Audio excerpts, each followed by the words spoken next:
So way back in the 1990s, when I first started learning photography, like most people, I thought there were two main pillars to photography.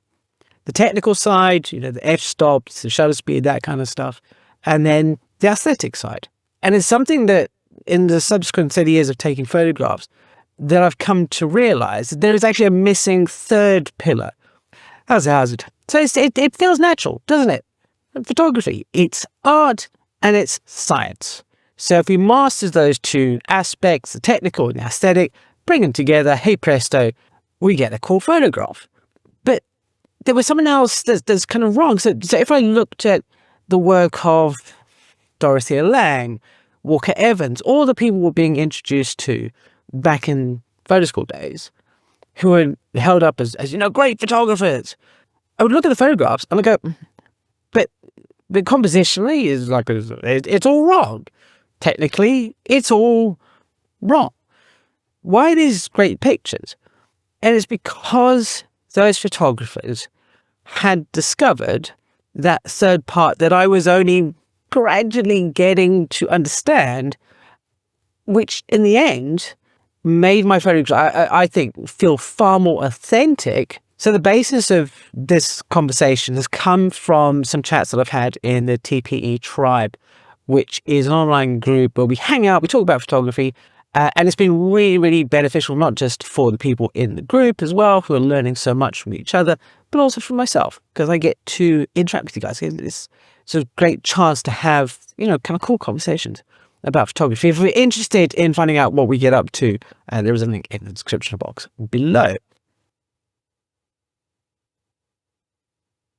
There's a quote that I love from Robert Capa, who said, if your photographs aren't good enough, then you're not close enough. But it doesn't mean this. He doesn't mean being close to your subject. At least not the way I interpret it. I interpret that as, for him, it was being emotionally attached to his subject. And over this winter, as I've become more disconnected from the world as it gets cold, I've been turning my mind to thinking about how my work has evolved over the last 30 years. And it's that feeling of connection. There's that third pillar, which sounds a little bit airy-fairy, arty-farty, mindful, hippy-dippy kind of stuff. But I think if we talk about that, get a bit of a handle on what connection is, it is going to certainly help me have a clear idea about why I'm taking photographs, and hopefully, as you come along for the ride, that you will get an idea as well. At the heart of all of this has come this idea that I want to be connected to photography. That's why I took photography in the first place, why I got involved with it, because it was a mystical art, an alchemy, if you will, where I could press a button and a photograph appeared. So, wow. Obviously, over time, this is print days, but I love that. I love that idea. So it felt like it was a process. The photographs I took at the beginning were just me documenting what I saw in front of me. There's something interesting, take a picture, snap, right? But over the 30 years of taking pictures, I've come to realize that the photographs that I enjoy the most are the ones where I have been somehow open to what's going on around me. Recently, I was talking with Nick Carver. It's fantastic, photography. He does these awesome large format photographs.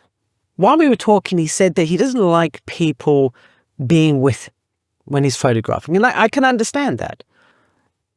From my own perspective, when I'm alone somewhere, if I'm in a city by myself, what have you, even though I'm surrounded by other people, I'm still able to be alone. I'm not being distracted by talking with other photographers or something like that. And as cool as that is, we go on photo walks and all that kind of stuff, is lovely to exchange ideas. And we're getting onto the idea of connection with other photographers in a minute. But it stops me being able to be in the moment, to look and just pay attention for things that are the building blocks of photography. So things like shape and form, color, texture. I think I first became aware of all of this when I used to walk around just by myself, that I would see the way that right now, the shadow on the wall coming through the window, the roughness of woods. I love walking through the woods. I don't particularly like taking pictures of forests and things, but I love being in there, to feel the bark, the rustle of the leaves, all that kind of stuff. It makes me feel connected to that environment.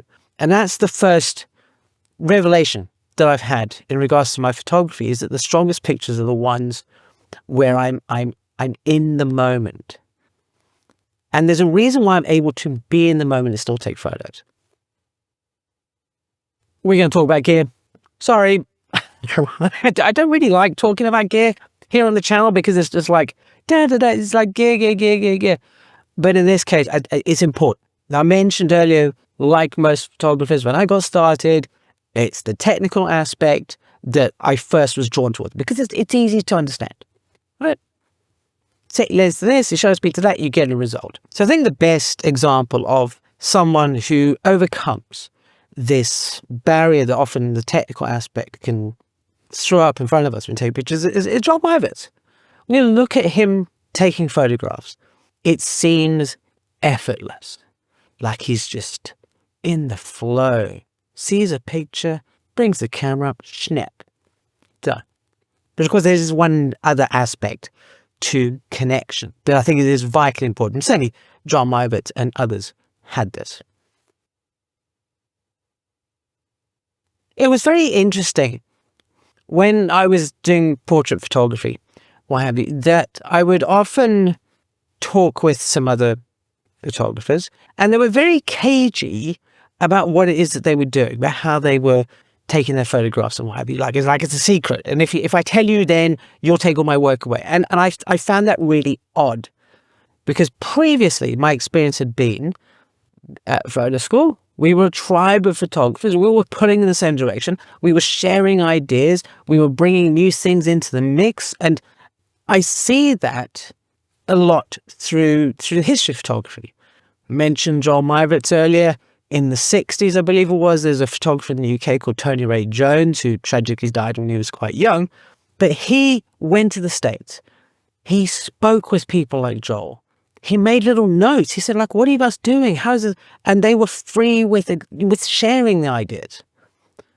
I think that's something that's somewhat a little bit missing in photography today, especially online, where people who do pretty well are a little bit cagey about how they create something because they want to keep it unique for them.